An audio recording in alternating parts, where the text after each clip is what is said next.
Lydia Monroe stood on the platform in her wedding dress for 3 days, waiting for a husband who didn't exist. The letter had promised a rancher named William Sterling a home, a future, safety.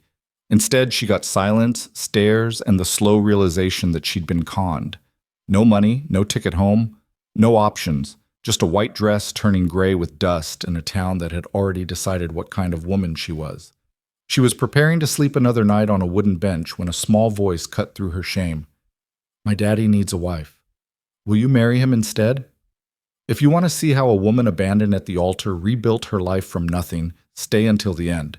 And comment what city you're watching from. I want to see how far Lydia's story travels. The train had left 2 hours ago, and Lydia Monroe was still standing on the platform. She wasn't waiting anymore. Not really. Waiting implied hope, and hope had died sometime around noon on the second day. Now she was simply there, because there was nowhere else to go. Her cream-colored wedding dress, once carefully pressed and wrapped in tissue paper, hung limp and wrinkled against her frame. Dust from the Wyoming wind had settled into the lace at her cuffs. The hem was brown where it dragged across the planks. She'd stopped caring. Around her, the town of Coldwater went about its business. Wagons clattered past. Men tipped hats without meeting her eyes. Women whispered behind gloved hands, their judgment as sharp as the wind. Lydia had become a fixture, pitiable, then embarrassing, now simply invisible. She sat on the bench near the station house, her small trunk beside her. Inside were 2 dresses, a Bible her mother had given her, a silver hairbrush, and the letter that had ruined her life. She didn't need to open it. She'd memorized every line. "Dear Miss Monroe, I am a rancher in Coldwater, Wyoming, in need of a wife. I own 300 acres, raise cattle, and live simply but honestly.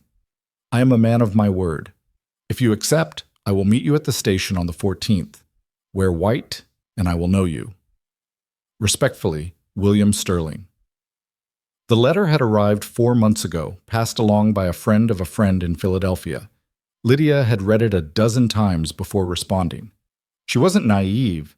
She knew what a mail-order arrangement meant, but she was 26, unmarried, and living in a boarding house where the landlady reminded her weekly that rent was due and sympathy was not. Her prospects were thin, her savings thinner, so she'd written back. She'd been careful, honest. She told him she wasn't a beauty, that she had no family, that she could cook and sew and keep a house but had no dowry. She told him she wanted a partnership, not a romance. She wanted security, a place to belong. His reply had been brief. Come. So she had. She'd spent the last of her money on the train ticket west. She'd sewn the dress herself, sitting up late by candlelight, stitching hope into every seam. She'd imagined the moment 100 times, stepping off the train, scanning the crowd, meeting the eyes of a man who'd chosen her, even from a distance. Instead, she'd stepped onto an empty platform. No William Sterling, no rancher, no future. At first, she'd assumed he was delayed. She waited by the station house, smiling nervously at passing strangers. Hours passed. The station master, a wiry man named Horace, finally approached her with the awkward kindness of someone delivering bad news. "You waiting on someone, miss?" "Yes, Mr. William Sterling. He's a rancher here." Horace had frowned. "Sterling?" "Yes. He owns 300 acres, raises cattle." The man scratched his jaw, then shook his head slowly. "No Sterling in Coldwater, miss. Not that I know of." Her stomach had dropped. "Are you certain?" "Been here 15 years. Know every ranch within 20 miles. He hesitated. "You got a letter?" She'd shown him. He'd read it carefully, then handed it back with a grimace. "I'm sorry, miss. This ain't real." The words had hit her like a fist. She'd asked him to check again, asked if maybe Sterling lived farther out, beyond the town, asked if maybe he'd been delayed, injured, called away. Horace had been patient but firm. "There's no William Sterling, miss. Someone took your money." And just like that, her life had collapsed. She had $11 left, not enough for a ticket home, not enough for a room, barely enough to eat. She'd spent the first night on the bench, wrapped in her shawl, shivering against the cold. The second day, a woman from the church had brought her bread and water, murmuring something about charity and poor choices. The third day, no one came at all. Now it was late afternoon and the sky was beginning to bruise purple at the edges. Lydia stared at the horizon, numb. She had no plan, no strength left to make one. She heard footsteps, small, quick, deliberate. "You still here?" Lydia turned. A little girl stood a few feet away, maybe 8 years old, wearing a faded blue dress and boots too big for her feet. Her hair was dark and tangled, pulled into a braid that had half come undone. Her face was smudged with dirt, and her eyes were sharp, too sharp for a child. "Yes," Lydia said quietly. "I'm still here." The girl tilted her head, studying her. "You been here 3 days?" "I have." "Why?" Lydia didn't know how to answer that. "I made a mistake." The girl stepped closer, unbothered by propriety or caution. "You waiting on a man?" "I was." "He didn't come." It wasn't a question. Lydia nodded. The girl crossed her arms, considering. "You got anywhere to go?" "No." "Any money?" "Not much." The girl nodded as if this confirmed something she'd already suspected. Then she said, matter-of-factly, "My daddy needs a wife." Lydia blinked. What?" "My daddy. Ethan Cole. He's got a ranch about 5 miles out. Mama died 2 years ago, and he's been trying to do it all himself, but he can't. The house is a mess, the books are wrong. He don't eat right, and I need help with my schoolwork." She paused. "Will you marry him instead?" Lydia stared at her, too stunned to respond. The girl waited, patient as stone. Lydia shook her head. "Sweetheart, that's not how it works." "Why not?" Because people don't just... Your father doesn't even know me." "Don't matter, you're here. You need a place. He needs help." The girl shrugged. "Makes sense." Lydia felt a strange, hysterical laugh bubble up in her chest. "What's your name?" "Maisie Cole." "Maisie, I can't just..." "You can come for supper," Maisie interrupted. "See the place. Meet him. If you don't like it, you don't have to stay." Her eyes, dark, serious, fixed on Lydia's. "But you're going to freeze tonight if you stay here." Lydia looked down at her hands, pale and trembling in her lap. The girl wasn't wrong. "Why are you doing this?" she asked softly. Maisie didn't hesitate. "Because you look like you need help, and so do we." There was no pity in her voice, just practicality, honesty. Lydia took a slow breath. What did she have to lose? "All right," she said. "Just for supper." Maisie grinned, quick and bright, and grabbed Lydia's hand. "Come on, wagon's over here." The ranch was farther than Lydia expected. They rode in silence, Maisie handling the reins with surprising confidence for a child. The wagon rattled over uneven ground, past scrub brush and rocky outcroppings, toward a line of distant mountains that looked like broken teeth against the sky. The land was beautiful in a harsh, unforgiving way. Lydia had never seen anything like it, so open, so empty. In Philadelphia, there had always been walls, crowds, noise. Here, there was only sky. "That's ours," Maisie said, pointing. Lydia followed her gaze. The ranch sat in a shallow valley, sheltered by hills on 3 sides. There was a barn, a corral, a chicken coop, and a modest house with a sagging porch. Smoke rose from the chimney. A few cattle grazed in the distance. It looked tired. Maisie pulled the wagon to a stop near the house. "Wait here," she said, hopping down. She disappeared inside. Lydia sat, heart pounding. This was insane. She didn't know these people, didn't know what she was walking into. But the alternative was another night on that bench. The door opened. A man stepped out. Ethan Cole was tall, broad-shouldered, and looked like he hadn't slept in weeks. His dark hair was too long, his jaw shadowed with stubble. His shirt was rolled to the elbows, stained with work. His eyes, gray, guarded, swept over her once, then flicked to Maisie. "What is this?" he asked quietly. "She needs a place," Maisie said, "and we need help." "Maisie? She was going to sleep outside again, Daddy." Ethan's jaw tightened. He looked at Lydia again, and she felt the weight of his exhaustion, his frustration, his reluctance. "I'm sorry," Lydia said quickly. "She insisted. I can go." "No." His voice was rough, but not unkind. He sighed, rubbing a hand over his face. "You came all this way. Least I can do is feed you." He turned and walked back inside without waiting for a response. Maisie beamed. "Come on." The house was exactly what Maisie had described, a mess. Dishes piled in the basin, laundry heaped on a chair, paper scattered across the table. The floor needed sweeping, the stove needed scrubbing. But the bones of the place were good: solid wood, a stone fireplace, windows that let in light. Ethan moved through the space with practiced efficiency, pulling out bread, cheese, cold beef. He set the food on the table without ceremony. "Sit," he said. Lydia sat.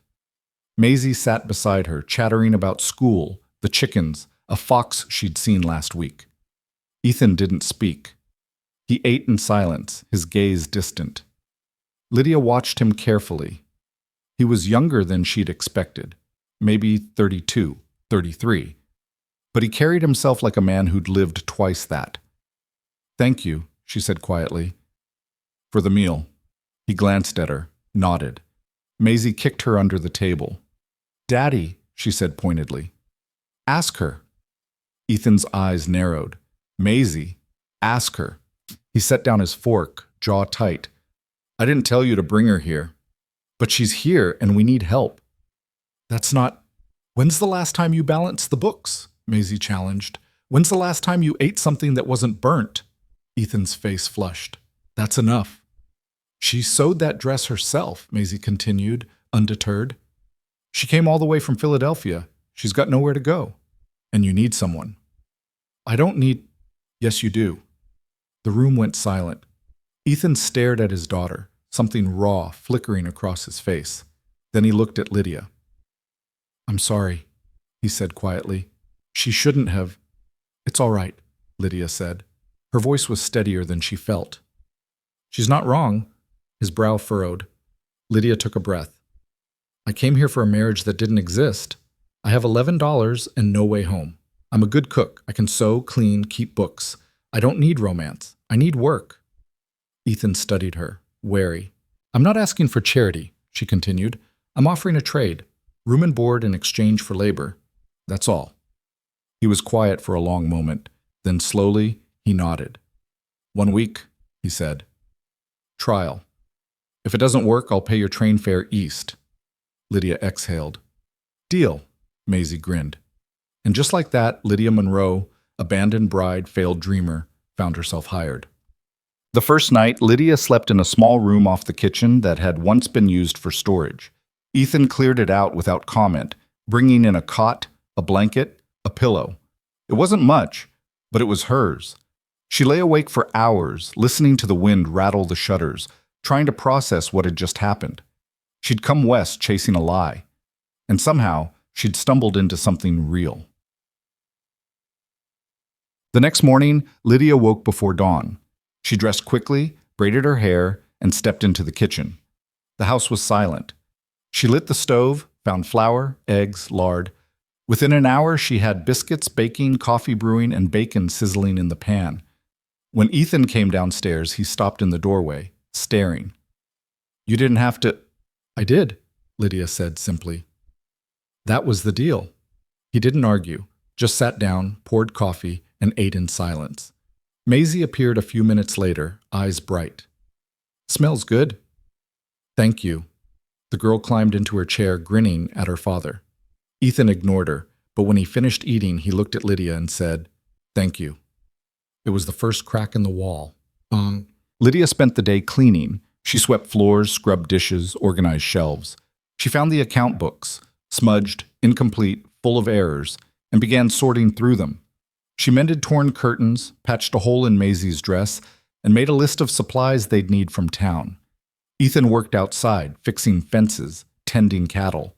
He came in at noon, ate the lunch she'd left for him, and went back out without a word. By evening, the house looked different. Not perfect, but livable. When Ethan came in for supper, he paused in the doorway again. "You've been busy," he said quietly. "I told you I would be." He nodded, sat, ate. Maisie chattered between them, filling the silence with stories about school, questions about Philadelphia, observations about everything and nothing. Ethan didn't speak much, but he listened. And when Maisie finally went to bed, He looked at Lydia across the table. You don't have to do this, he said. I know. Then why are you? Lydia met his eyes. Because I made a choice to come west, and I'm not ready to give up on it yet. He held her gaze for a moment longer, then he nodded. And Lydia knew she'd just bought herself more than a week. She'd bought herself a chance. The chance turned into days, and the days began to shape themselves into something resembling routine. Lydia woke before sunrise each morning, her body adjusting to the rhythm of ranch life with surprising ease. She'd light the stove, set coffee to boil, and start breakfast while the house was still dark and quiet. By the time Ethan came downstairs, there would be food on the table, biscuits and gravy, eggs and bacon, sometimes flapjacks if she had enough flour. He never said much, just nodded his thanks and ate quickly before heading out to work. Maisie was different. The girl filled every silence with words, questions, observations that tumbled out faster than Lydia could answer them. She wanted to know everything about Philadelphia, what the buildings looked like, whether Lydia had seen the ocean, if there were really gas lights on every corner. Lydia answered patiently, watching the child's face light up with each new detail, recognizing hunger that had nothing to do with food. This was a girl starving for connection. After breakfast, Maisie would head to the small schoolhouse 3 miles down the road, riding the old mare Ethan kept for that purpose. Lydia would spend the morning working through the house, laundry on Mondays, baking on Tuesdays, mending on Wednesdays. The work was endless, but it was honest. And it was hers. The afternoon she spent on the books. Ethan's record-keeping was a disaster. Numbers were transposed, dates missing, entire transactions recorded in margins or not at all. She found receipts stuffed in drawers, bills wedged between pages, calculations scratched onto scraps of wood. It was clear he'd been trying, the handwriting was careful, deliberate, but equally clear he had no system, no training, and no time. She started over from the beginning, creating new ledgers with clean columns and clear headings. Income, expenses, debts, assets. She cross-referenced everything against the scraps she'd found, building a picture of the ranch's finances that grew more troubling with each page. They were barely breaking even. One afternoon, nearly 2 weeks into her stay, Ethan came in early and found her surrounded by papers, her brow furrowed in concentration. "Something wrong?" he asked. She looked up, startled. "I didn't hear you come in." "You were focused." He nodded toward the ledgers. "Find something?" Lydia hesitated. They'd barely spoken beyond pleasantries and practical necessities. She didn't know how he'd react to criticism, even indirect. "May I ask you something?" she said carefully. "Go ahead." "How much did you pay for feed last month?" He frowned, thinking. "About $40. Maybe 45. She turned the ledger toward him, pointing to a line. "According to this receipt, you paid 60. Ethan leaned closer, studying the numbers. His jaw tightened. "That's not right. It's what Henderson charged you. Henderson said 40. Henderson wrote 60 on the receipt and you signed it." Ethan's face darkened. He straightened, running a hand through his hair. I was in a hurry. Had cattle getting out. I just signed. Has this happened before?" He didn't answer right away. When he did, his voice was rough. "I don't know. Maybe." Lydia closed the ledger gently. "You're being cheated." The words hung in the air between them. Ethan turned away, staring out the window. His shoulders were rigid, his hands clenched at his sides. She could see the anger there, and beneath it something worse, shame. "I'm not good with numbers," he said finally. "Never have been. Sarah used to handle all this. After she died, I just tried to keep up." It was the first time he'd mentioned his wife by name. Lydia chose her words carefully. "You've been doing the work of 3 people. Something had to give. Shouldn't have been the accounts. Maybe not, but it's fixable." He looked back at her, skeptical. "How?" "I'll go to town with you next time. Review the bills before you sign them. Henderson won't pull that trick if someone's watching. You don't have to—" "Yes, I do. That was the arrangement. Room and board for labor. This is labor." Ethan studied her for a long moment, something shifting in his expression. Not quite trust, not yet, but maybe the beginning of it. "All right," he said quietly. "Next supply run, you come along." She nodded. He moved toward the door, then paused. Lydia? Yes? Thank you.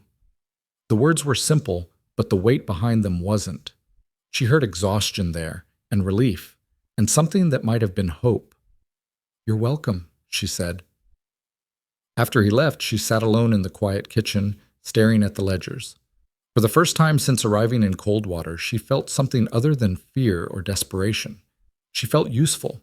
That night, Maisie helped her make supper, vegetable stew with the last of the winter potatoes and some salt pork Lydia had found in the larder. The girl chattered while she worked, telling stories about school, about a boy named Tommy who'd put a frog in the teacher's desk, about a spelling bee she'd won last week. Daddy didn't come, she said suddenly, her voice going quiet. Lydia glanced at her. To the spelling bee? Yeah. He said he would, but then a calf got sick and he had to stay with it. Maisie stirred the pot, not looking up. It's okay. The calf lived. The matter-of-fact tone didn't hide the hurt underneath. I'm sure he wanted to be there, Lydia said gently. I know, he's just busy. All the time. Maisie finally looked up, her dark eyes serious. It's better since you came. Better how? He eats. He don't look so tired, and the house don't feel so empty. She paused. You're gonna stay, right? Past the week? Lydia's throat tightened. I don't know, sweetheart. That's up to your father. He likes you. Maisie, he does, I can tell. He's just bad at saying things. Before Lydia could respond, the door opened and Ethan walked in, bringing cold air and the smell of hay with him. He hung his coat on the peg, scrubbed his hands at the basin, and sat down without comment. Maisie served the stew, chattering about her day. Ethan listened, offering occasional nods or one-word responses. But Lydia noticed the way his posture had relaxed slightly, the way his eyes tracked his daughter's movements with quiet affection. After supper, while Maisie worked on her lessons at the table, Ethan lingered by the fire. Lydia cleaned the dishes, acutely aware of his presence, of the silence that had settled between them. She's right, you know, he said finally. Lydia turned.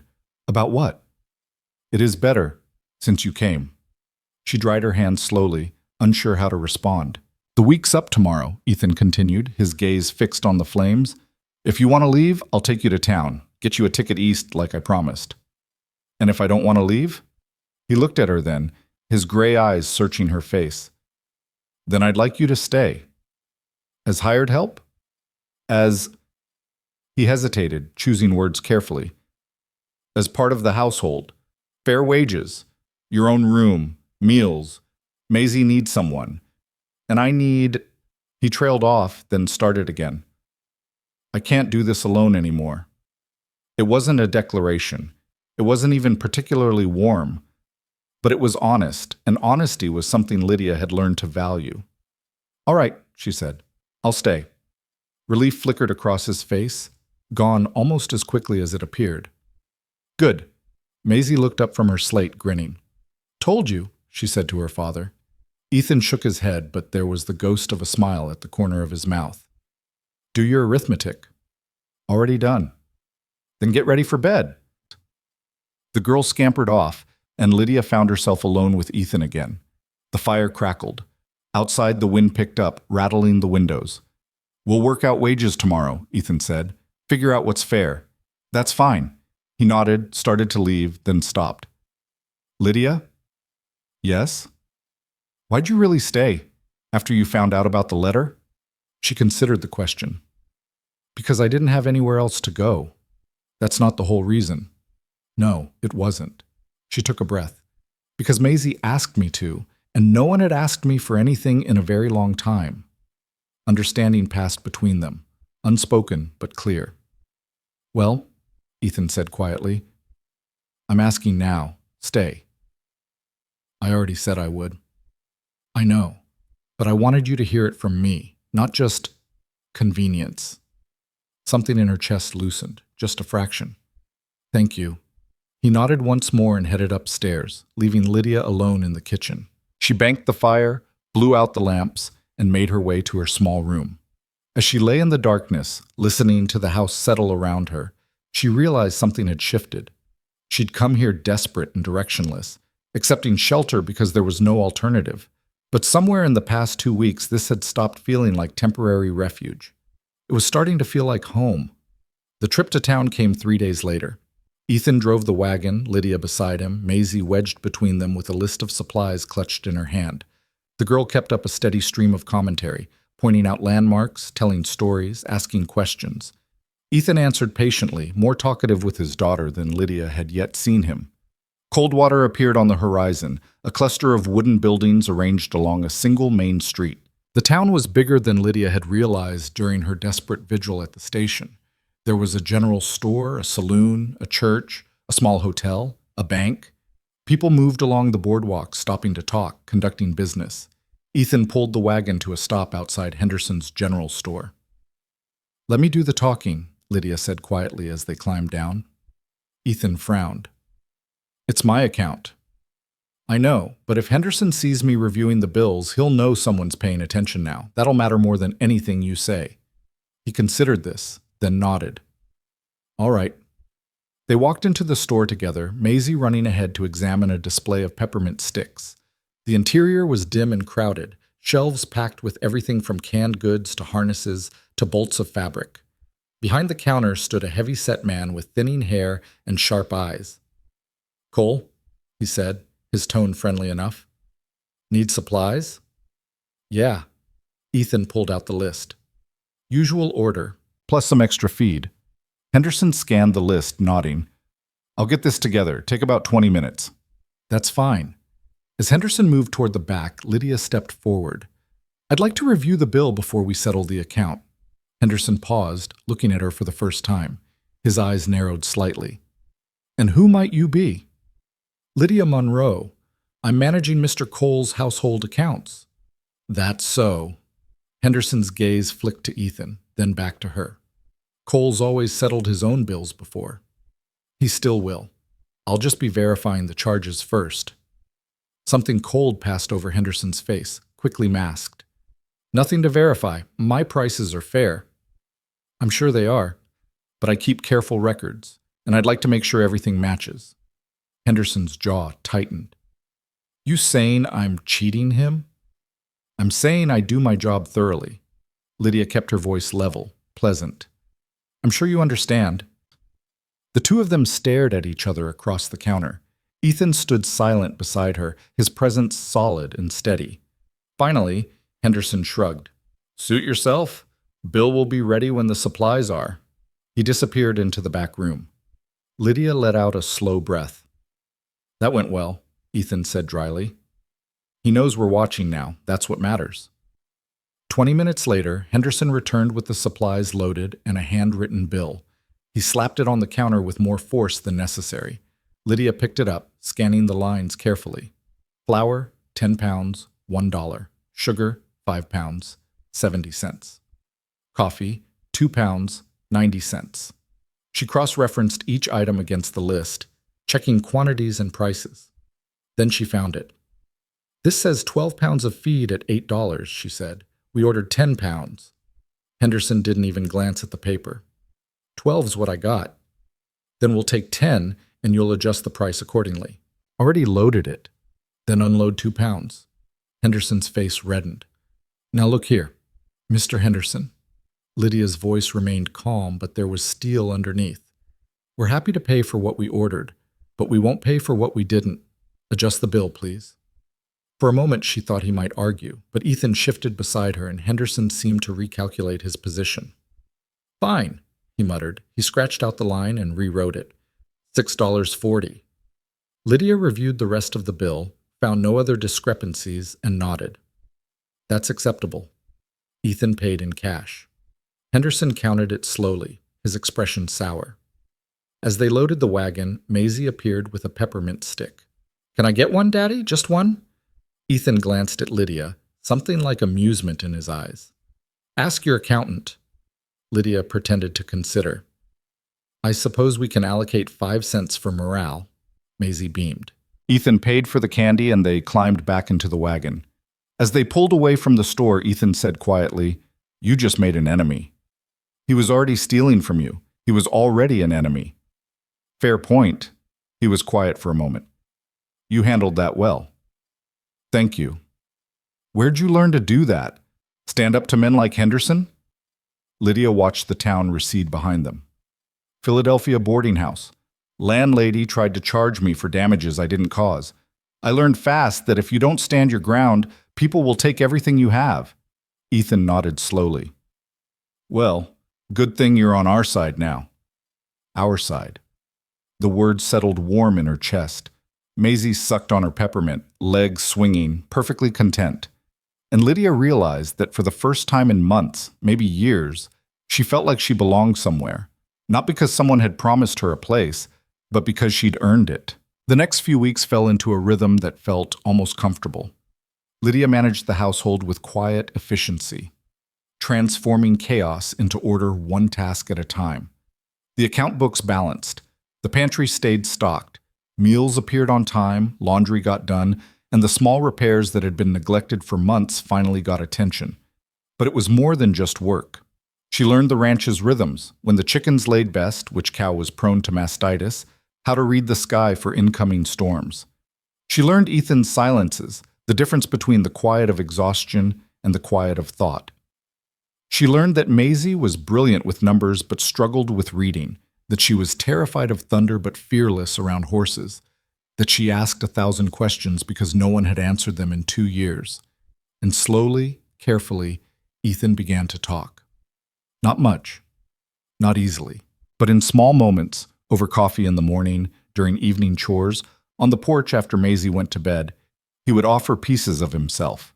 He told her about Sarah, how they'd met at a church social in Montana, how she'd agreed to marry him after knowing him 3 weeks, how she'd loved this land even when it was brutal, how she'd sung while she worked, how she'd made everything feel lighter just by being in it. She died in the winter, he said one night, his voice low. Fever came on fast.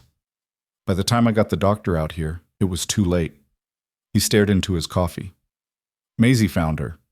I was out checking the stock.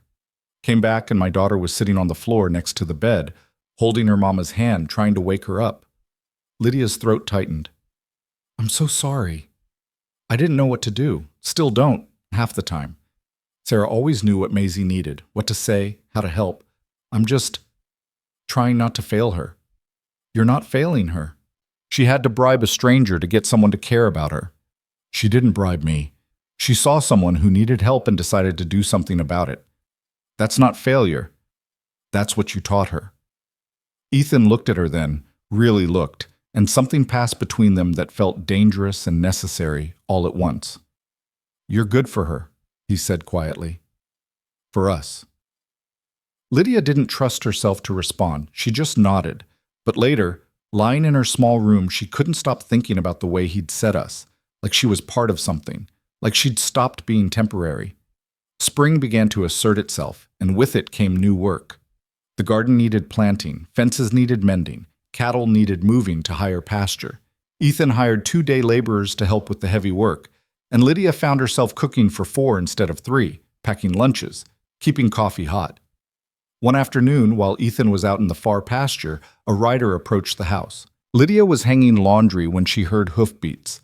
She turned to see a man dismounting, well-dressed, clean-shaven, riding a horse too fine for ranch work.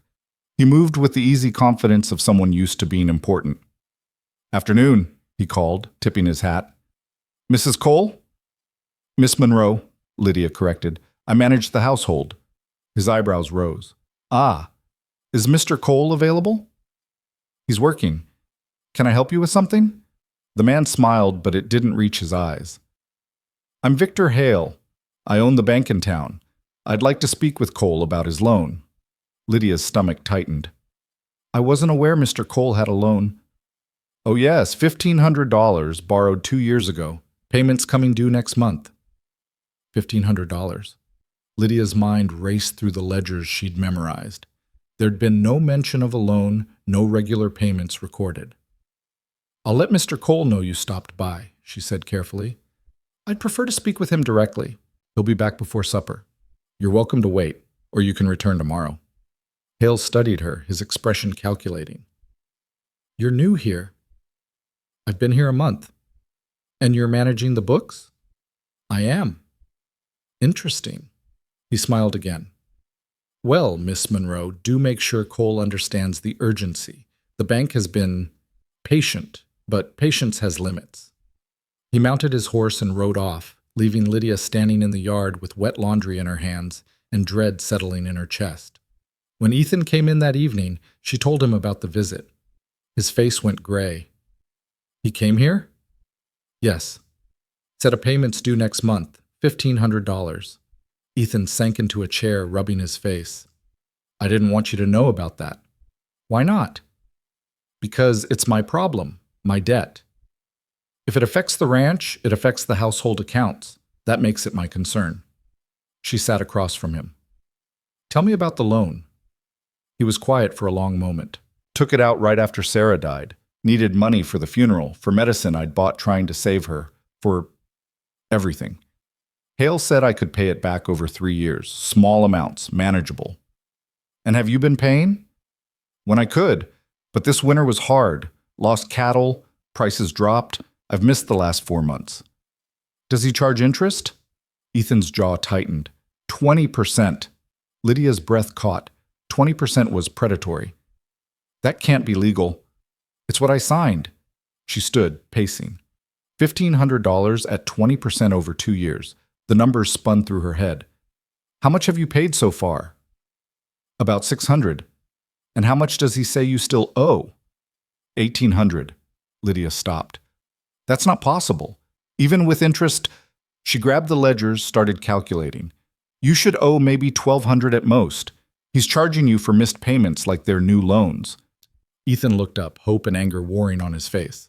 Are you sure? The math doesn't lie. She showed him the numbers, walking him through it. He's cheating you, just like Henderson. What do I do? We need to see the original contract, find out exactly what you agreed to. It's at the bank? Then we go to the bank. She met his eyes. Tomorrow, first thing. Ethan nodded slowly, then he reached across the table and took her hand, just for a moment, just long enough to squeeze it once. I don't know what I'd do without you, he said quietly.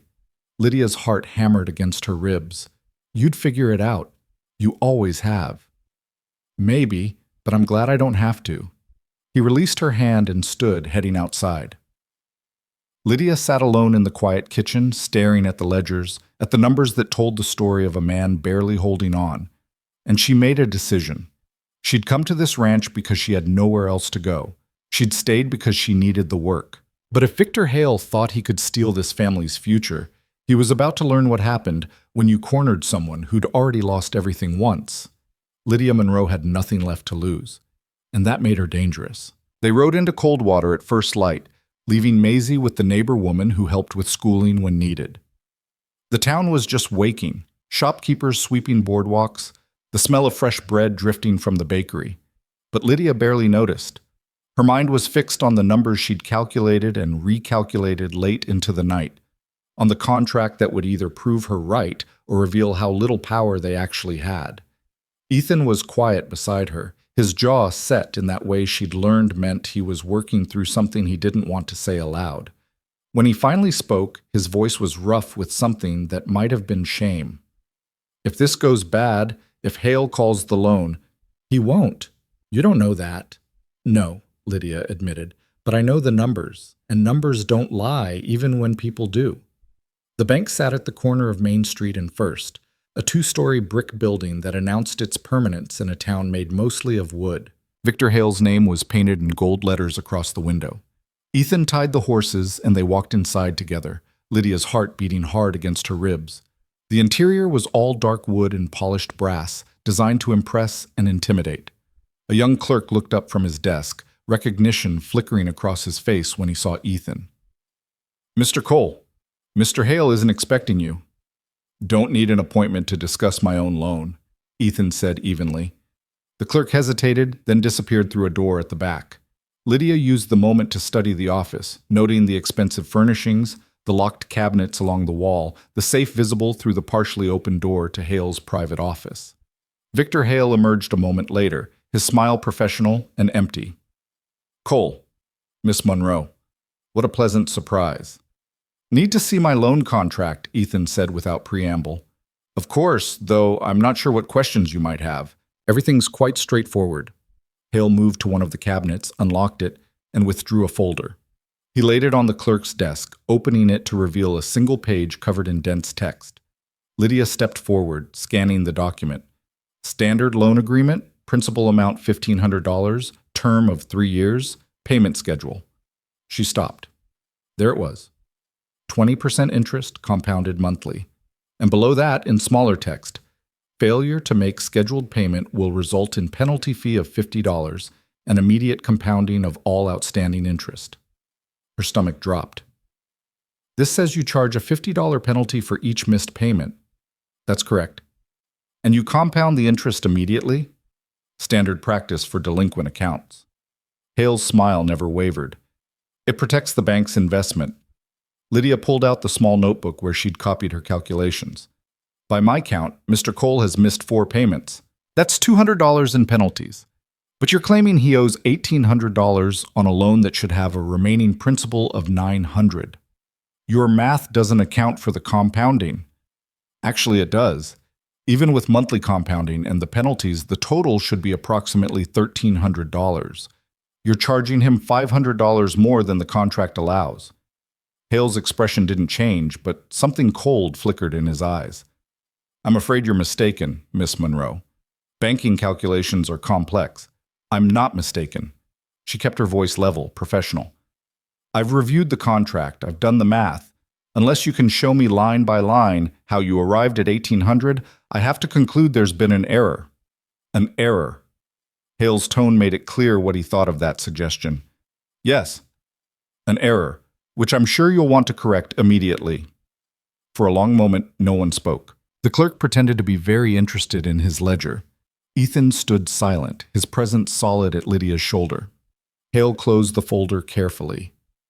Miss Monroe, I appreciate your enthusiasm for household management, but banking is a complicated business. Perhaps it would be better if you left these matters to the men who understand them. The condescension was meant to sting, and it did. But Lydia had heard worse in Philadelphia from landlords and shopkeepers and men who assumed a woman alone was either stupid or desperate.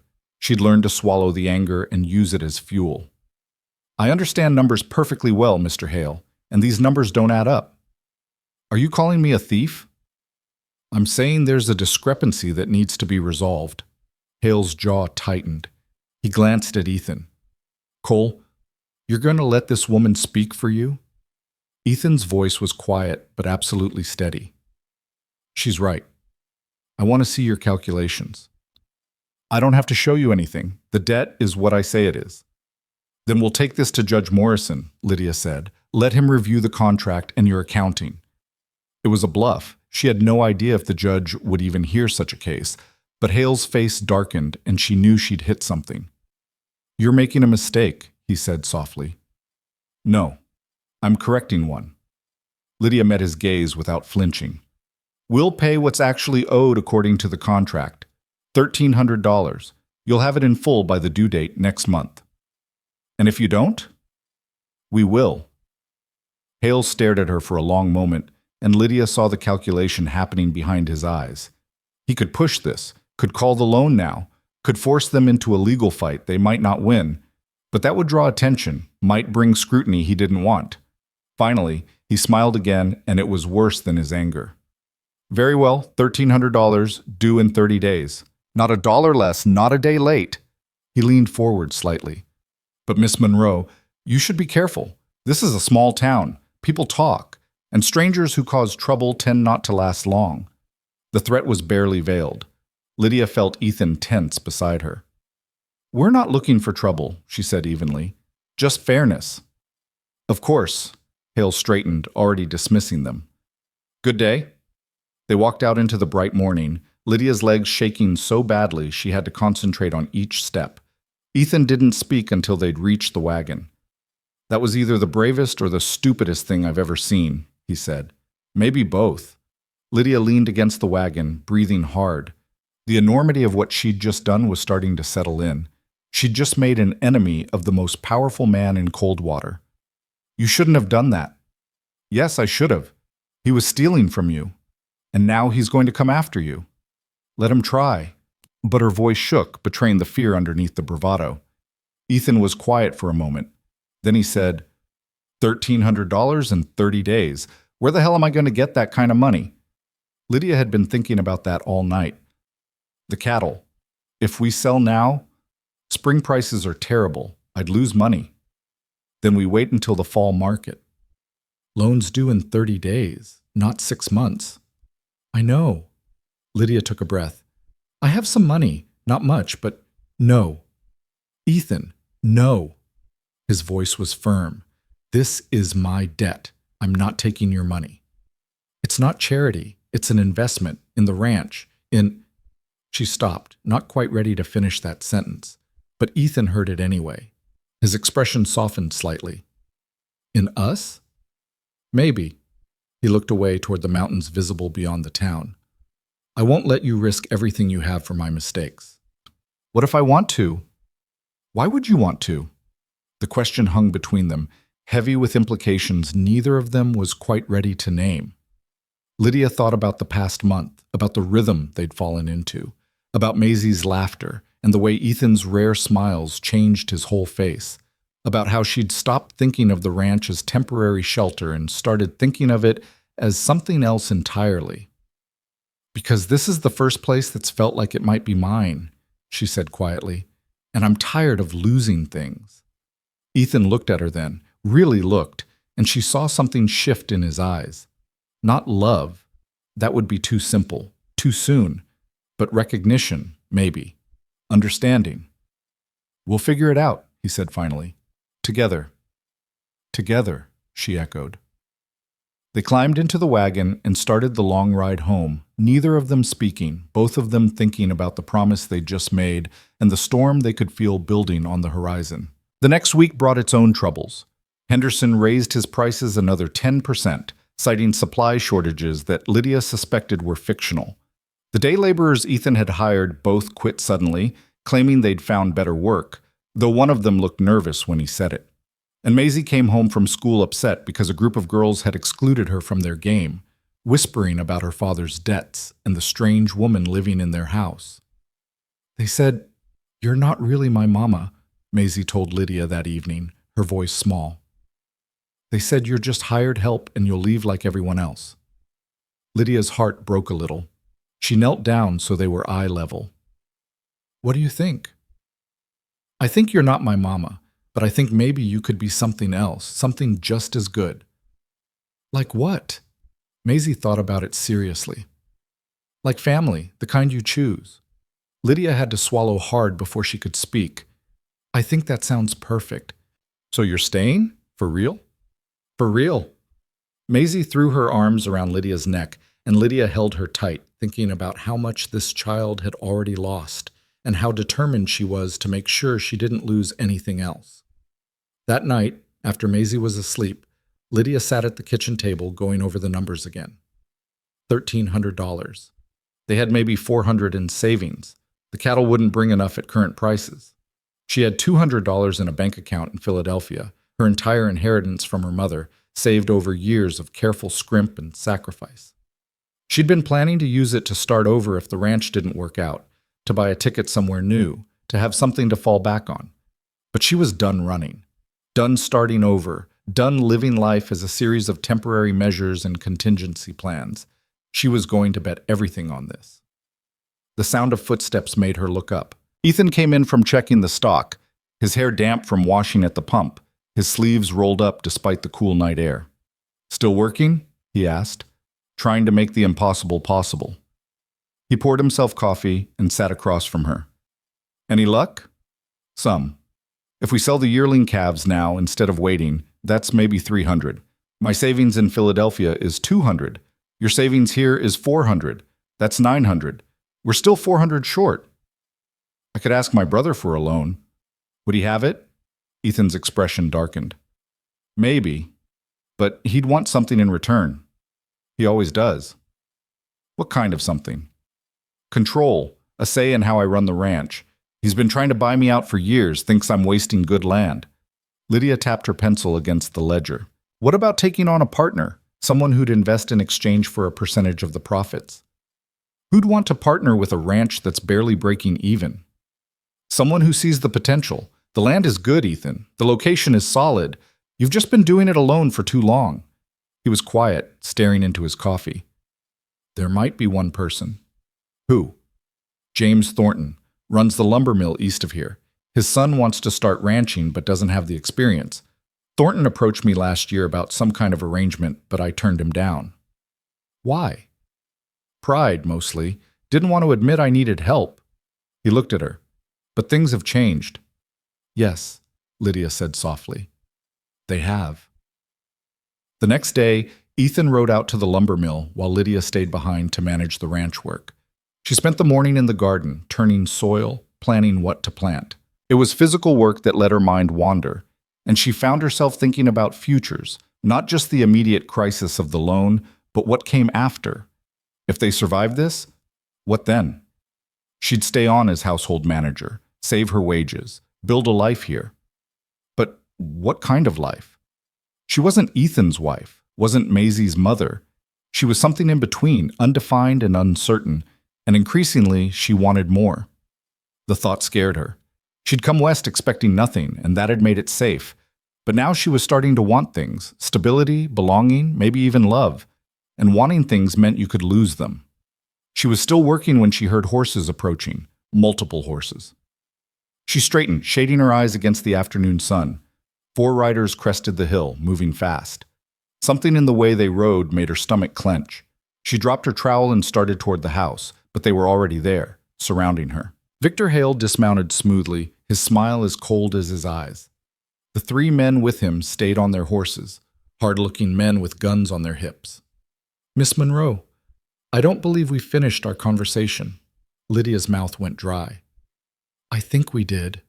No, see, I've been thinking about your accusations, about you calling me a cheat in front of my clerk, about you threatening to involve the judge. He stepped closer. That kind of talk is dangerous. It's also true. Truth is what people believe, and in this town, people believe me. He glanced toward the house. Cole here? No. Pity. I was hoping to discuss my concerns with him directly, about the company he keeps, about letting an unmarried woman live under his roof. People are starting to talk, starting to wonder what kind of household he's running. The implication was clear and vile. Lydia felt rage burn through her fear. Get off this property. I'm not done. Yes, you are. Hale's expression hardened. You need to understand something, Miss Monroe. You're nobody. You came here chasing a man who didn't exist. You have no standing, no reputation, no protection. You're only here because Cole's too soft-hearted to throw you out. That's not true, isn't it? You think he cares about you. You're convenient, that's all. Help around the house, someone to warm his bed eventually. But you're not Sarah. You'll never be Sarah. The words hit harder than they should have, finding the insecurities she'd been trying to ignore. And when he realizes that, Hale continued, his voice soft and poisonous, when he gets tired of you or finds someone better, you'll be right back where you started, alone, broke, desperate. He leaned in close enough that she could smell tobacco on his breath. So here's my advice. Take whatever money you've saved and buy yourself a ticket east. Leave before you get hurt. No. You're making a mistake. I'm making a choice. There's a difference. Hale's jaw clenched. For a moment, Lydia thought he might actually strike her, but then he smiled again, stepping back. We'll see how long that choice lasts. He mounted his horse. One more thing. That loan? I'm calling it. Due immediately. Full amount. $1,800. You can't. The contract says 30 days. Contract also says I can call it immediately if I judge the borrower to be acting in bad faith. And letting a woman of questionable character manage my money? That's bad faith. You bastard. Careful, Miss Monroe. Ladies don't use that kind of language. He tipped his hat mockingly. You have 3 days. After that, I seize the ranch. They rode off, leaving Lydia shaking with fury and fear in equal measure. 3 days. It was impossible. Even if Ethan closed the deal with Thornton, even if they sold everything they had, they couldn't raise $1,800 in 3 days. Hale knew it. That's why he was doing it. She was still standing there when Ethan returned an hour later, his face drawn with exhaustion. He took one look at her and his expression darkened. What happened? She told him everything, Hale's threats, his accusations, the loan being called. With each word, Ethan's face grew harder, his hands clenching and unclenching at his sides. When she finished, he was silent for a long moment. Then he said very quietly, "He threatened you." "It doesn't matter." "It matters." He turned toward the house. "I'm going to town." "Ethan, no. He doesn't get to come to my home and threaten." "That's exactly what he wants." Lydia grabbed his arm. "He wants you angry, wants you to do something stupid so he can claim you're dangerous, unstable, so he can take everything." "So I'm supposed to do nothing?" "No, you're supposed to be smart." She forced herself to calm down, to think. "We can't win by fighting him directly, but maybe we can outmaneuver him." "How?" "I don't know yet. But 3 days is 3 days. A lot can happen in 3 days." Ethan stared at her, something fierce and protective burning in his eyes. "He had no right to talk to you that way." "No, he didn't. But I'm still here, and I'm not going anywhere."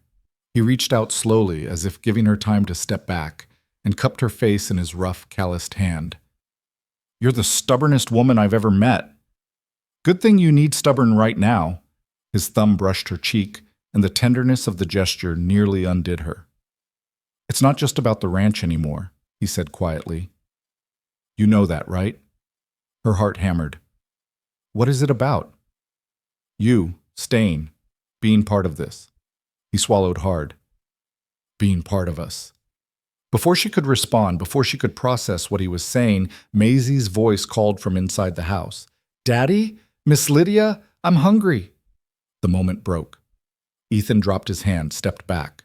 But something had shifted between them, some line crossed that couldn't be uncrossed. "We should feed her," Lydia said, her voice unsteady. "Yeah." He didn't move. "Lydia?" "Yes?" "Whatever happens, I want you to know, you being here, it's the best thing that's happened to us in a long time." She couldn't find words, could only nod. They went inside together, and Lydia started supper with hands that trembled slightly. Not from fear this time, but from something else entirely. Something that felt dangerously like hope. That night, after Maisie was asleep, Lydia and Ethan sat at the table making lists, running calculations, searching for solutions that didn't exist. They needed a miracle. And miracles, Lydia knew, rarely came when you needed them most.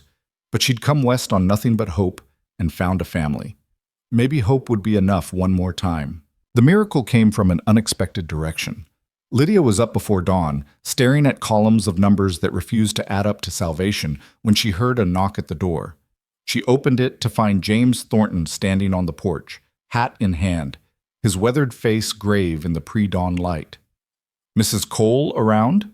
he asked. "I'm not. I manage the household."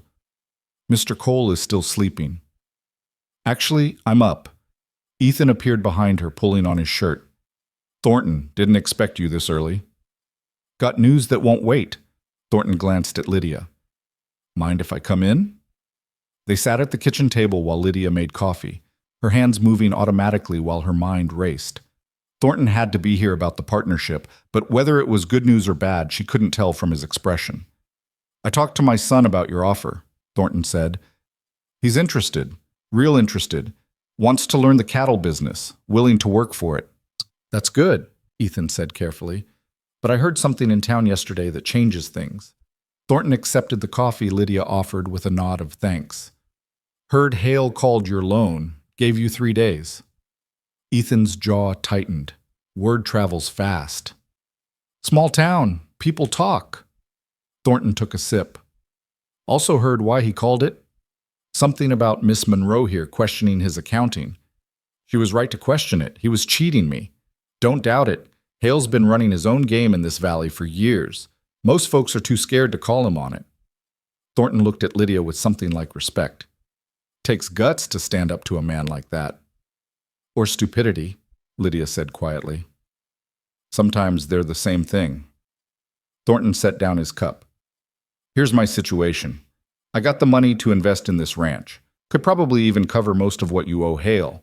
But I'm not doing it if he's just going to turn around and seize the property anyway. Need to know this land's secure before I put my money in it. It's not secure, Ethan said bluntly. Not with 3 days to raise $1,800. What if we had proof Hale's been doctoring the books? Not just on your loan, but others. Lydia leaned forward. Do you have proof? Not yet, but I know a man who might. Thornton shifted in his chair. Sam Garrett. Used to work as Hale's clerk before the current one. Got fired about 6 months back, supposedly for drinking, but Sam told me it was because he questioned some numbers that didn't add up. Hale needed him gone before he figured out the whole scheme. Where's Garrett now? Ethan asked. Working at the livery stable. Barely making enough to eat. But he's sober, angry, and he kept copies of things before Hale fired him. Things that might show a pattern. Lydia's heart started to beat faster. If we could prove Hale's been systematically defrauding borrowers, Judge Morrison would have to investigate, Thornton finished. Might even void the loans entirely if they were based on fraudulent calculations. That's a lot of maybes, Ethan said. It is, but it's more than you had an hour ago. Thornton stood. I'll talk to Sam, see what he's got. You two work on getting the judge to listen. We move fast enough, we might be able to stop Hale before he seizes this place. After Thornton left, Lydia and Ethan sat in silence, the weight of possibility and risk pressing down on them. This could work, Lydia said finally. Or it could make everything worse. If we accuse Hale publicly and can't prove it, then we're no worse off than we are now. He's already trying to destroy us. Ethan looked at her, his gray eyes searching. Why are you doing this? You could walk away, take your money and start over somewhere safe. I don't want safe. I want this. She gestured at the kitchen, the house, the life they'd been building. I want us. The words hung in the air between them, too honest, too raw. Ethan stood abruptly, pacing to the window. Dawn was breaking over the mountains, painting the sky in shades of gold and pink. I can't ask you to risk everything for this, he said, his back to her. You're not asking, I'm choosing. What if we lose? What if we win? He turned, and the look on his face made her breath catch. If we win, if we keep this place, what then? What are we to each other? It was the question they'd been dancing around for weeks. Lydia stood, crossing the room to stand in front of him. I don't know, she admitted, but I know I want the chance to find out. Ethan reached for her hand, lacing his fingers through hers. His palm was rough, scarred from years of work, and it felt like the most honest thing she'd ever touched. I love Sarah, he said quietly. Still do in a way, but she's gone, and I'm tired of living like I'm gone too. You're not gone. You're right here. So are you. His thumb brushed across her knuckles. And I want you to stay, not as hired help, not as someone passing through, as, he struggled for the words, as someone who belongs here, with us, with me. Lydia's throat tightened. That's what I want too. For a moment she thought he might kiss her. His free hand came up to cup her cheek, his gaze dropping to her lips. But then Maisie's footsteps sounded on the stairs, and they stepped apart, the moment suspended, unfinished. Morning, Maisie announced, rubbing her eyes. Why's everyone up so early? We've got work to do, Ethan said. Important work. What kind? Lydia and Ethan exchanged a look. Then Lydia knelt down beside the girl. The kind where we fight for what's ours. Maisie's eyes went wide and serious. Can I help? Actually, Lydia said, we might need you to be very brave today. Think you can do that? I can be brave. Good. Because we're going to need all the brave we can get. They made their plans over breakfast. Ethan would ride to the livery stable, talk to Sam Garrett, see what documentation he had. Lydia would go to Judge Morrison's office, request an emergency hearing. It was a risk. Morrison might side with Hale, might refuse to hear them at all, but it was the only legal avenue they had. What about me? Maisie asked. You're going to school like normal, Ethan said. And you're going to be calm and careful. If anyone asks about your daddy or Miss Lydia, you tell them everything's fine. But that's lying. It's strategy, Lydia corrected gently. Sometimes you don't show your hand until you're ready to play it. Maisie considered this seriously, then nodded. Okay, I can do strategy. They left together, Ethan dropping Maisie at school before heading to the livery, Lydia riding alone into town. The morning was clear and cold, the kind of spring day that promised warmth later but held on to winter's edge for now.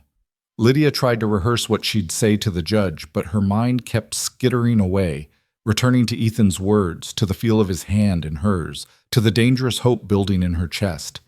She'd come west expecting nothing and found everything. Now she had to fight to keep it.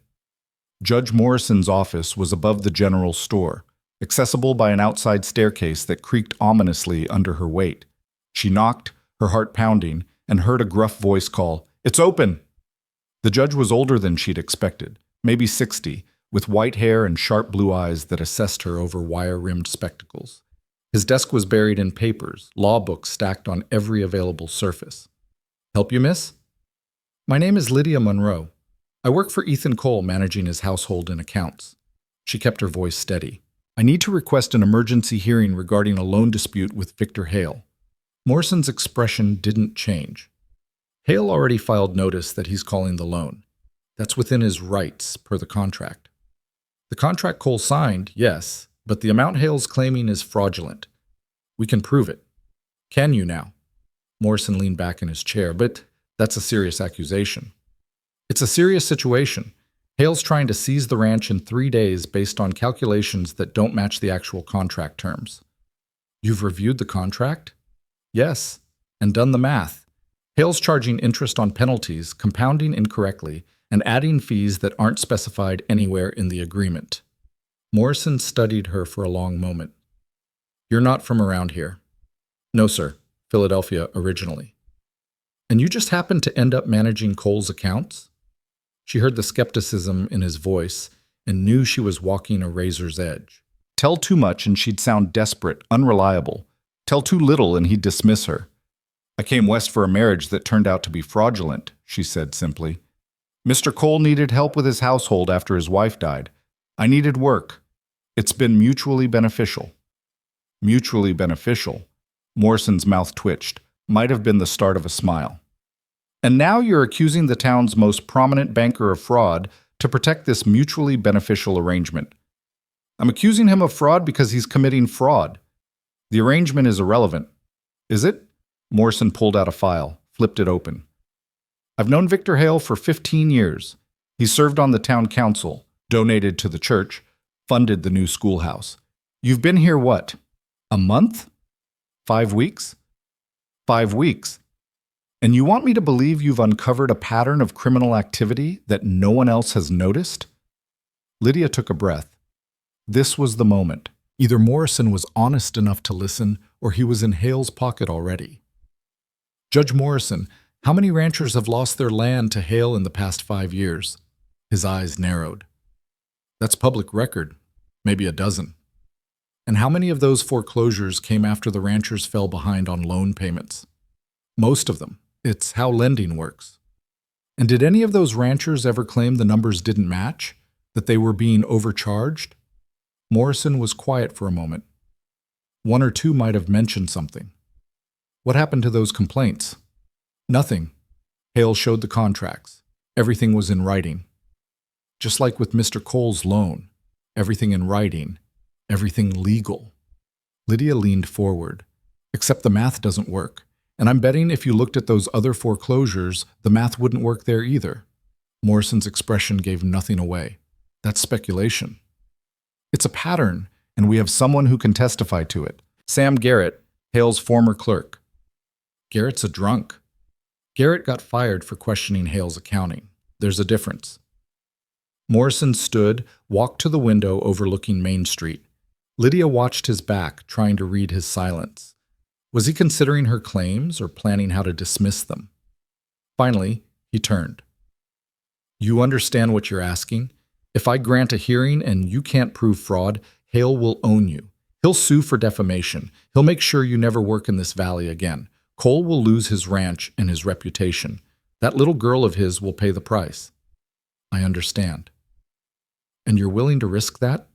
Lydia thought about Maisie's fierce loyalty, about Ethan's quiet strength, about the life they'd been building together in that weathered ranch house, about the choice she'd made weeks ago to stay, to fight, to bet everything on belonging. "Yes," she said. "I am."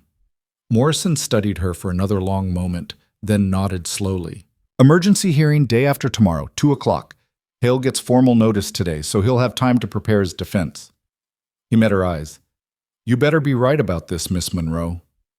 "I am." "We'll see." Lydia left the judge's office with her knees shaking, barely able to believe what she'd just done. They had a hearing. They had a chance. But they also had less than 48 hours to build a case that could stand against the most powerful man in Coldwater.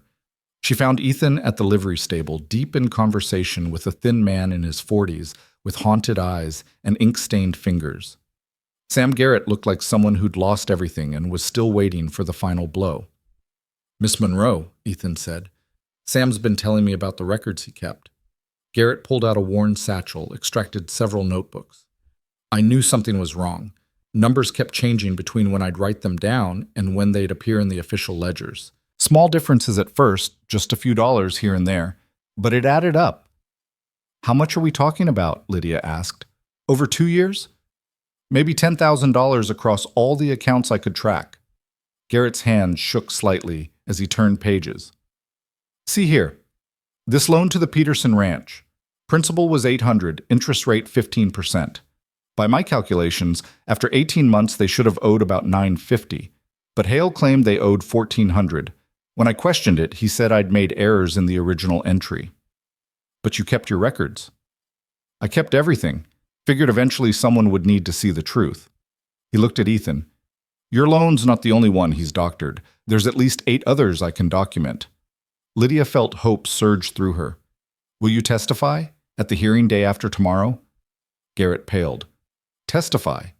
In court? We need someone who understands the bookkeeping, who can explain the discrepancies." "He'll destroy me. I've got nothing left, but he'll find a way." "He's already destroyed you," Ethan said quietly. "Question is whether you let him keep doing it to others." The two men stared at each other. Garrett's Adam's apple bobbed as he swallowed hard.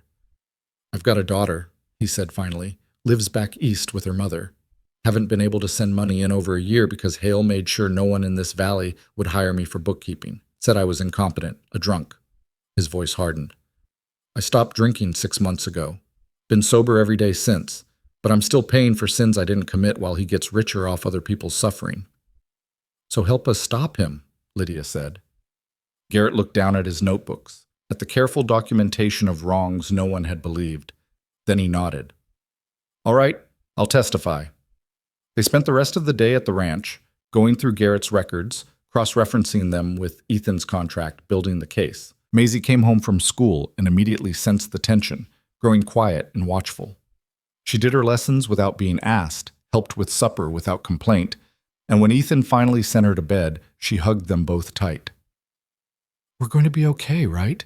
she whispered to Lydia. "Yes, sweetheart, we are." "Promise?" Lydia thought about all the promises that had been broken in this child's short life. She wouldn't add another one unless she meant it absolutely. "I promise we'll fight for it with everything we have," she said carefully. "And sometimes that's enough." Maisie nodded against her shoulder, accepting the honesty even if it wasn't the certainty she craved. After the girl was asleep, Lydia and Ethan sat at the table surrounded by papers, their coffee long gone cold. It was past midnight and exhaustion pulled at them both, but neither wanted to stop. Stopping meant thinking about what came next, about the enormous risk they were taking. "You should sleep," Ethan said finally. "So should you." "Can't. Too much in my head." Lydia understood. Her own mind was spinning, running through arguments and counter-arguments, trying to anticipate every move Hale might make. "Ethan?" she said quietly. "Yeah?" "Earlier, you said you wanted me to stay, as someone who belongs here." She met his eyes. "Did you mean that?" He was quiet for a moment, his expression unreadable in the lamplight. Then he stood, walked around the table, and knelt beside her chair so they were eye level. "I meant it," he said. "I know this isn't how things usually work. I know there's been no courtship, no proper—" He stopped, frustrated with his own words. I'm not good at this. Sarah always said I had all the romance of a fence post. Despite everything, Lydia smiled. I don't need romance. What do you need? Honesty, partnership, someone who sees me as an equal. That's all I know how to offer. He took her hand, the gesture already familiar. I can't promise you ease or comfort. This life is hard. The ranch barely makes enough to keep us fed. Winters are brutal, and now we've made an enemy who wants to destroy us. I know all that. But if we get through this, if we keep this place, I want to build something real with you. Not just a household arrangement, not just... He struggled again, then gave up on eloquence. I want you to be my wife. Lydia's breath caught. It wasn't a proposal, not quite. More like a statement of intent, a promise of possibility. I want that too, she whispered. Yeah? Yeah. He smiled then, a real smile that transformed his whole face, and Lydia saw the man he must have been before grief hollowed him out. Then we better win this fight. We will. You sound certain. I am, because we're not alone anymore, and that makes us stronger than Hale realizes. Ethan stood, pulling her up with him. For a moment they just stood there, hands clasped, looking at each other in the flickering lamplight. Then he leaned forward and kissed her forehead, gentle and reverent. Get some sleep, he said. Tomorrow we prepare. Day after, we fight. Lydia nodded, but before she could pull away, she rose on her toes and kissed his cheek. Thank you. For what? For giving me a reason to stay. His arms came around her then, holding her close. She felt his heart beating against her own, steady and strong, and let herself believe, just for this moment, that everything would be all right. They stood like that for a long time, taking comfort from each other's presence, gathering strength for the battle ahead. When they finally separated and went to their separate rooms, Lydia lay awake staring at the ceiling, her mind racing through everything that needed to happen in the next 48 hours. They had to finish building the case, had to make sure Garrett stayed sober and steady, had to prepare for every argument Hale might make. But underneath the anxiety was something else, something that felt almost like joy. She'd come west chasing a lie and found truth instead. She'd expected nothing and received everything. And now, on the eve of the biggest fight of her life, she finally understood what she'd been searching for all along. Not safety, not security, not even love, though that was growing between them like something inevitable. What she'd found was agency, choice, the power to stand up and say, this is mine, this is worth fighting for, and I will not let it be taken from me. Tomorrow they would face Hale in court. They would present their evidence, make their case, and trust that justice would prevail. But whatever happened, Lydia knew one thing with absolute certainty. She was done being the woman who waited on train platforms for men who never came. She was done being powerless. From now on, she fought for what was hers, and heaven help anyone who tried to stop her. The morning of the hearing arrived with unseasonable cold, frost coating the windows and making the floorboards creak with every step. Lydia woke before dawn, her stomach tight with nerves, and found Ethan already in the kitchen stoking the fire. Couldn't sleep either? She asked. He shook his head. Kept running through everything in my head. What Hale might say. What we might have missed. We've done everything we can. Doesn't feel like enough.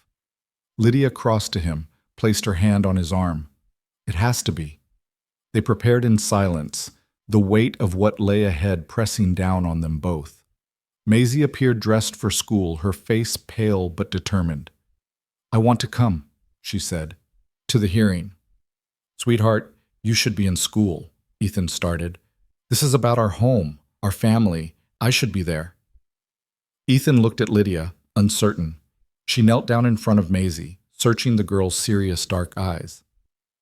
It might be hard to hear, Lydia said gently.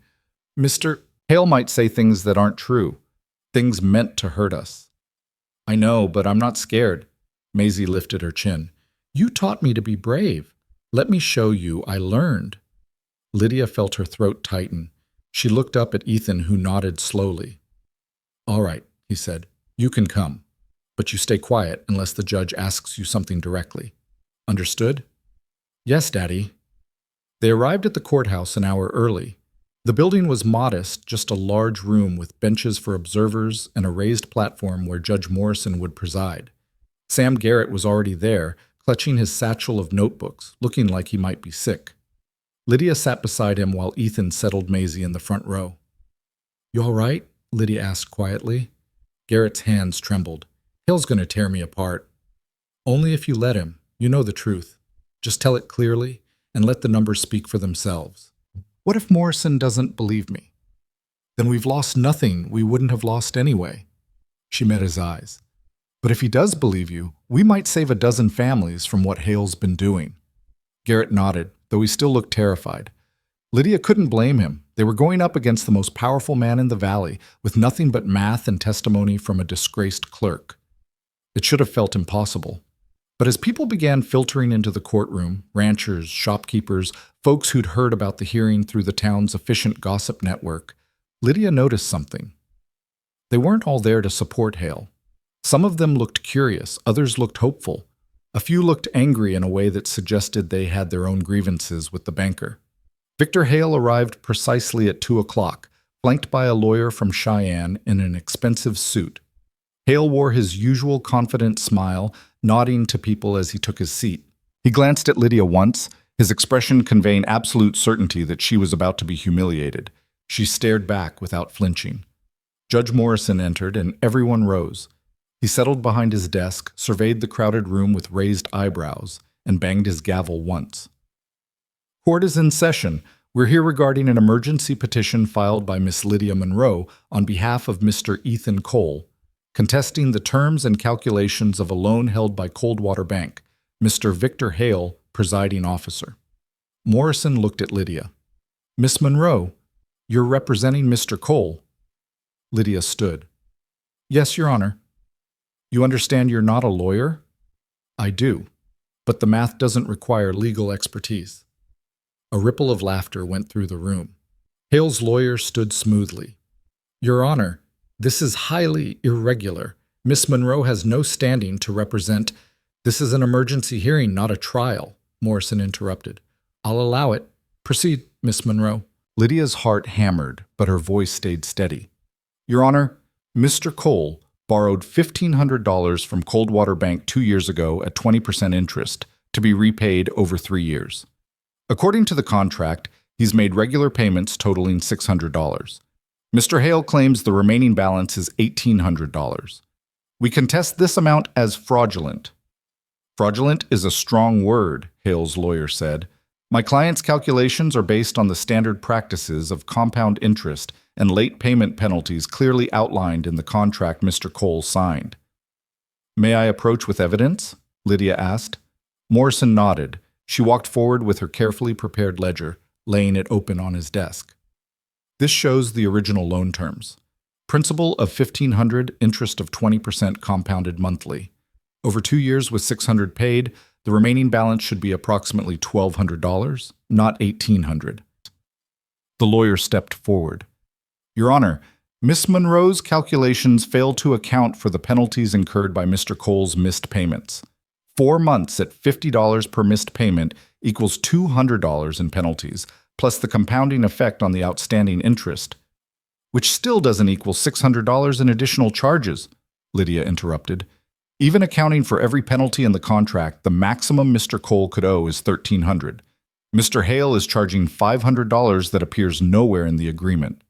Morrison studied the ledger, his expression unreadable. "Mr. Hale, do you have documentation supporting your calculations?"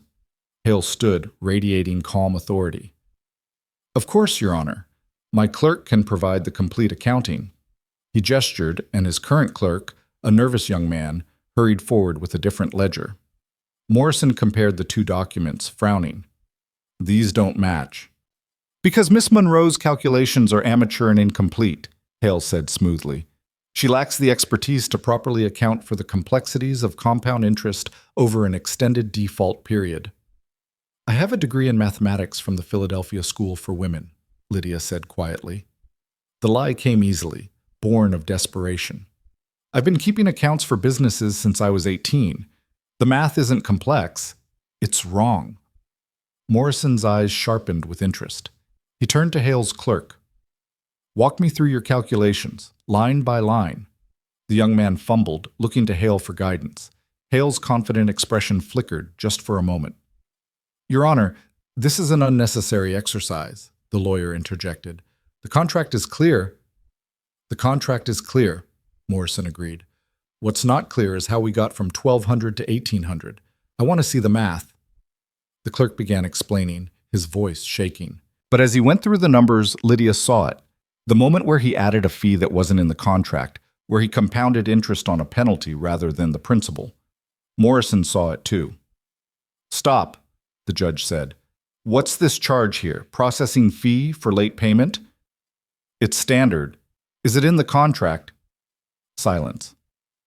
Answer the question. The clerk looked at Hale, then down. No, sir. Morrison leaned back, his expression hardening. Miss Monroe, you said you had additional evidence. Present it. This was the moment. Lydia gestured to Sam Garrett, who stood on shaking legs and approached with his satchel. Your Honor, this is Samuel Garrett, former clerk for Coldwater Bank. He has documentation showing a pattern of similar discrepancies across multiple loans. Hale's lawyer shot to his feet. Objection, mister! Garrett was terminated for incompetence and drinking.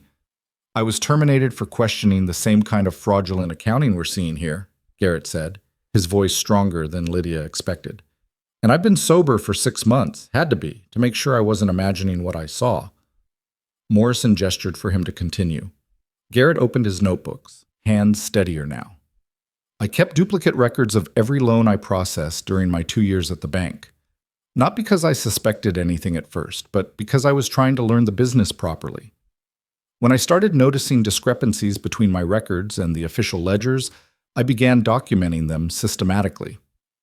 He laid out page after page, the Peterson loan, the Williams loan, the Martinez loan. Each one showed the same pattern, fees added that weren't in contracts, interest compounded incorrectly, penalties that multiplied beyond what the terms allowed. Over the 8 loans I was able to fully document, the total excess charges amount to approximately $9,000, Garrett said. When I brought this to Mr. Hale's attention, he told me I'd made errors in my original entries. When I insisted my records were correct, he fired me and spread word that I was unreliable. These are the fabrications of a disgruntled employee, Hale's lawyer said, but there was less certainty in his voice now. Morrison ignored him, studying the notebooks. These are detailed, dated, cross-referenced. He looked at Hale. Do you have corresponding records that dispute these figures? Your Honor, I maintain dozens of loans. I can't be expected to remember the specific details of calculations made 2 years ago, but you're expecting Mr. Cole to pay based on those calculations. Morrison's voice was sharp. You're about to seize his ranch based on numbers you can't explain or defend. Hale's composure finally cracked. This is a conspiracy. A desperate attempt by a failed rancher and he looked at Lydia with pure venom. His opportunistic whore to avoid paying legitimate debts. The courtroom erupted.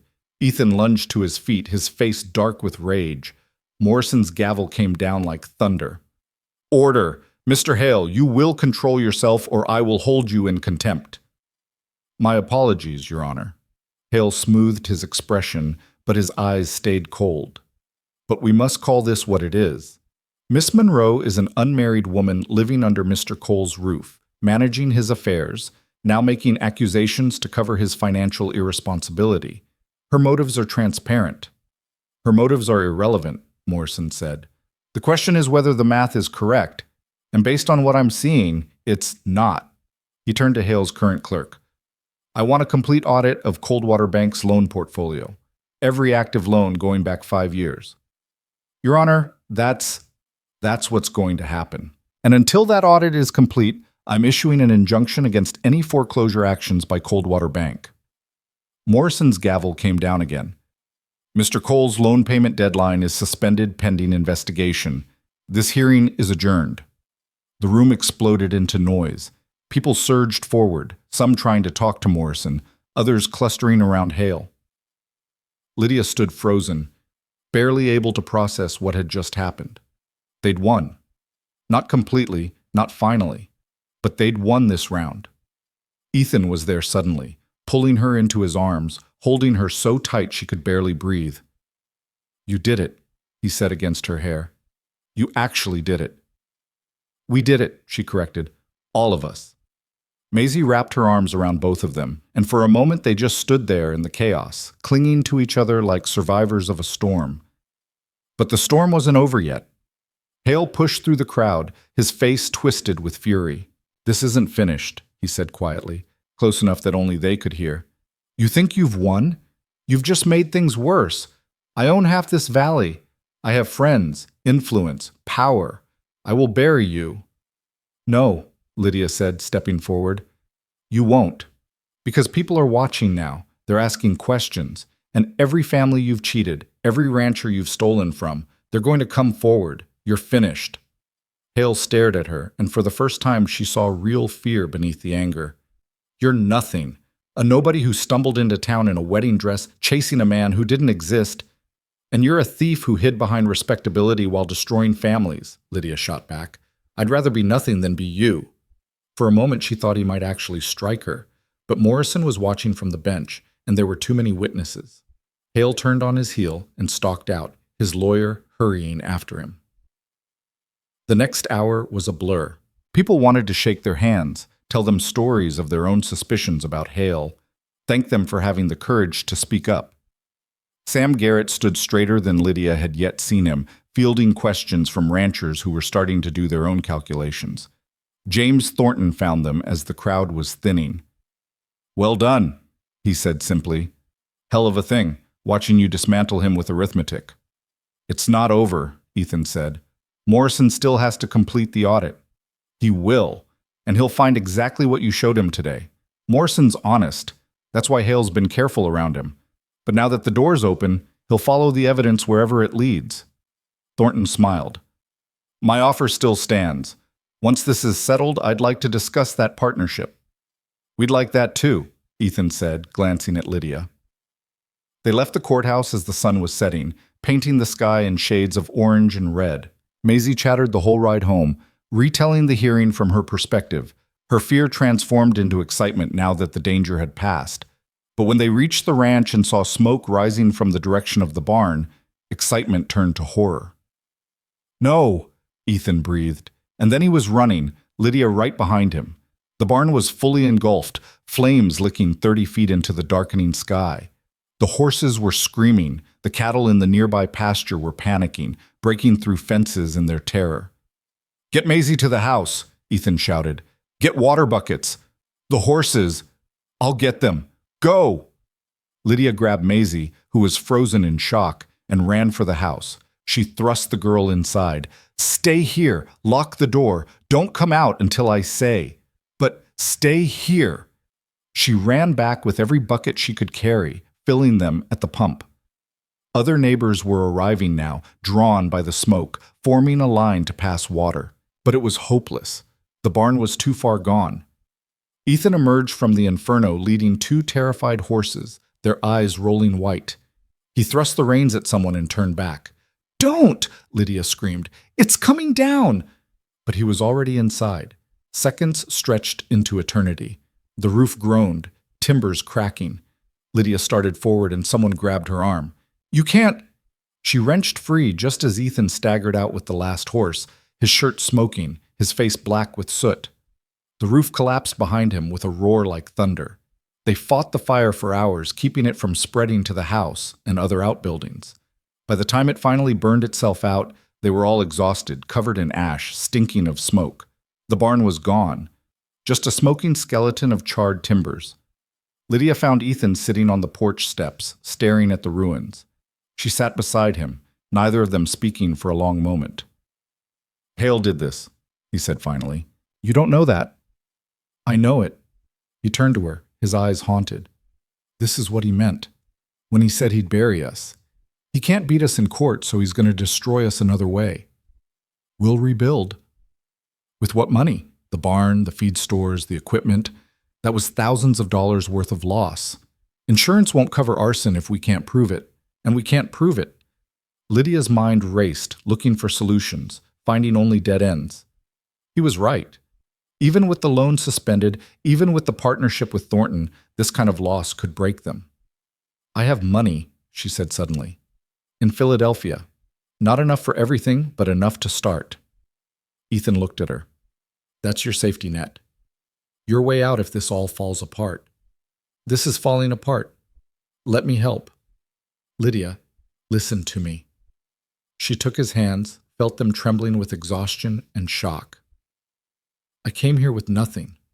You gave me a place, a purpose, a family. That money sitting in the bank back east isn't my safety net anymore. This is. You are. Let me invest in what matters." "What if it's not enough? What if we lose everything anyway?" "Then we lose it fighting, together." She squeezed his hands.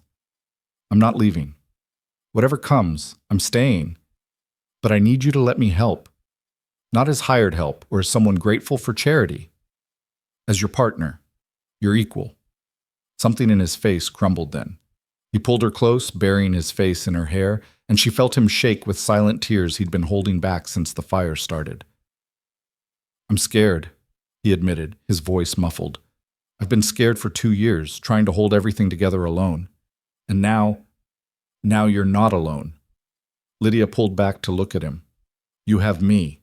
You have Maisie. You have Thornton and Garrett and all those people who showed up tonight to help fight the fire. Hale thinks he can destroy us by taking away our resources. But he can't take away our people." Ethan kissed her then, desperate and grateful and full of promise. When they finally broke apart, he rested his forehead against hers. "Marry me," he said. "Not someday. Not when things are settled. Now, tomorrow. Let's make this real and legal before anything else can go wrong." Lydia's breath caught. "That's the least romantic proposal I've ever heard." "It's the most honest one you'll get." She laughed despite everything, despite the ashes and the fear and the exhaustion. Yes, I'll marry you." "Yeah? Yeah." He kissed her again, and this time it was softer, sweeter, full of the future they were choosing to build together.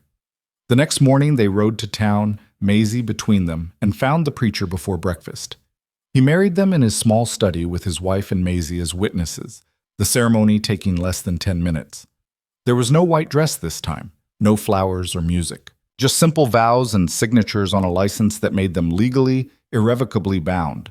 When it was done, Maisie threw her arms around both of them. "Does this mean Miss Lydia is my mama now?" Lydia and Ethan exchanged glances. "What do you think?" Lydia asked gently. "I think she's been acting like a mama for weeks. About time it was official." Maisie grinned. "Can I call you Mama?" Lydia's eyes burned with tears. "I'd be honored." They walked out of the preacher's house as a family, legal and recognized. It felt both monumental and completely natural, like something that had already been true finally being acknowledged aloud. Word of the fire spread quickly, and with it came help they hadn't expected. Ranchers they barely knew showed up with timber and tools. The women brought food, fabric for new clothes to replace what had been smoke damaged. Even some of Hale's former borrowers appeared, quietly contributing money or labor, united by their shared anger at the man who'd cheated them all. Within days, the frame of a new barn was rising.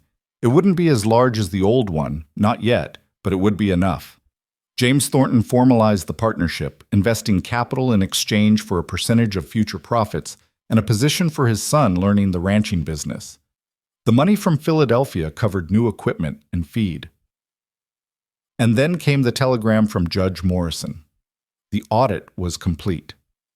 Hale had been systematically defrauding borrowers for over 6 years, stealing an estimated $30,000 through false charges and manipulated interest calculations.